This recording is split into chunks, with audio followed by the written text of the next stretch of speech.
I have something interesting to show you guys. I showed this blaster probably 3 years ago. It was called a Lightning CQB.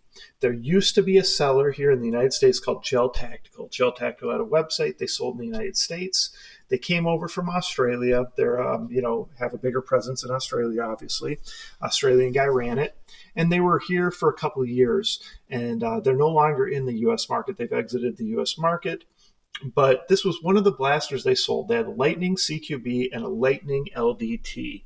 Now, these were two blasters that only they sold, so they were obviously spec'd to their specifications. So we're not 100% sure on who the actual manufacturer is. I reached out to people I know who are true experts from Australia, plus sellers in China and Hong Kong, to see if they could give me some feedback. No one's quite sure. Now, this is a really good quality blaster. It's like an LDT / Gen G level quality blaster, so that's cool, but not sure who actually manufactures it. The way this came to me is kind of ironic. Certain sellers have returns sent to me. Now, most of the time, if there's return fraud, I'm getting junk. I'm getting blasters that were broken because the user did some really stupid things on their own. This is the only case where somebody returned a blaster that was actually a good quality blaster, but not the correct blaster. So that's how this came to me. And I was very surprised. But anyway, it came to me like this. This did have a flash hider on the front that was permanent, like glued on hardcore from the factory. And that's how Gel Tactical sold it too. So cutting that off is a little bit labor intensive, but if you get it cut off cleanly, there are threads there. So it got a different threaded tip on there. This was about 230 FPS out of the box. And the guy from Gel Tactical has been involved in gel blasters for many years. And over in Australia, even though they spend way more on blasters, a lot of them do not want priming because priming is just kind of another function that can go wrong. So this does not have priming. And like I've mentioned to you before in other videos, pulling this back for 3 seconds is no different than pulling the trigger for 3 seconds, right? The motor is going to run in there. So I agree, priming's cool. It's a cool feature. I know a lot of you guys like it, but it's not really necessary, so to say, okay?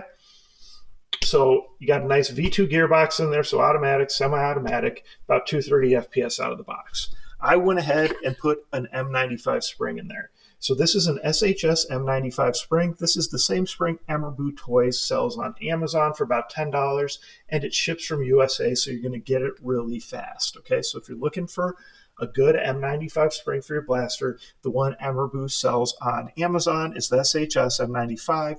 This is the same spring that almost every gel blaster website out there sells.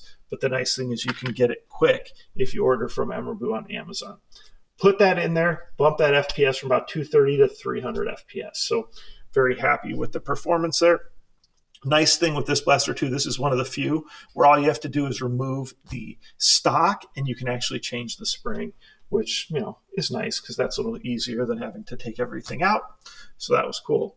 Other thing, I had a drum mag from a long time ago when Gel Tactical sent it to me, and I hadn't come across any blasters that could use it because these mags are a bit different than any other ones I've really seen, to be honest, because I've tried it on others. So now I've got a drum mag for it, plus the stick mag it came with. Obviously did some cosmetic things, cheek riser, rail riser, nice kind of grip. And then we got that threaded tip, so you get to see that there. I made a long video where I showed this and talked about it, said a lot of the same things, a demo video where I used a smoke emitting tracer from AK Gel Blaster on this specific unit. So you can look for that too. Overall, though, I think this is a really cool blaster. It's a really good quality blaster. Gel Tactical sold it for about $200, and I've seen it on a few sites right now. If you Google it, where you can get it for about $140. So blasters in general have come down in price since they were selling this for $200. So comments, questions, post them below. Like, subscribe, share my channel with your friends, watch the demo videos, and of course participate in those YouTube contests when they're live. I try to do them every month. They're probably not going to be every month in 2025, but When I do those, prize package is usually about $300 worth of blasters and accessories. It's usually around 3 blasters plus tons of accessories and gel beads and all that stuff. So thanks for your support. Look at all the other videos. Let me know what you think.